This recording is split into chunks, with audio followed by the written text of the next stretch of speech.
విశాఖ స్థానిక సంస్థల ఉప ఎన్నిక ఏకగ్రీవమైంది. వైసీపీ తరపున పోటీ చేసిన బొత్స మాత్రమే బరిలో ఉండటంతో ఆయన ఎన్నిక లాంఛనం కానుంది.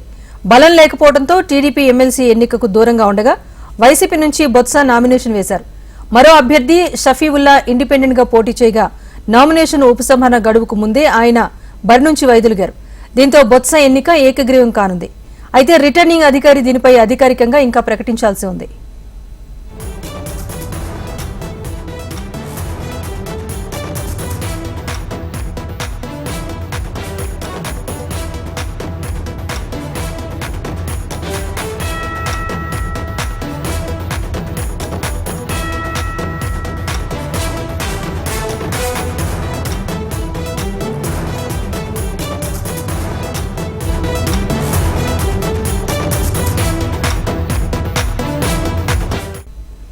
విశాఖ స్థానిక సంస్థల ఉప ఎన్నిక ఏకగ్రీవమైంది. వైసీపీ తరపున పోటీ చేసిన బొత్స మాత్రమే బరిలో ఉండటంతో ఆయన ఎన్నిక లాంఛనం కాబోతోంది. వివరాలు మా ప్రతినిధి అనురాధ అందిస్తారు.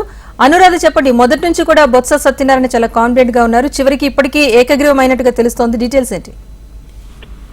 విశాఖ ఎమ్మెల్సీ ఉప ఎన్నికకు సంబంధించి చాలా ఉత్కంఠభరితమైన రాజకీయ పరిణామాలు చోటు చేసుకున్నాయి. మొదటి నుంచి కూడా కూటమి కూడా పోటీ చేస్తుంది. కూటమి సంఖ్యాబలం తక్కువగా ఉన్న నేపథ్యంలో వాళ్ళు గెలుపు వైపు ఎలా వెళ్తారని ఒక ఆసక్తికరమైన చర్చ నడిచింది. అయితే అదే సందర్భంలో వైసీపీ నుంచి అభ్యర్థిగా ప్రకటించి okay, right. Thank you Anuradha.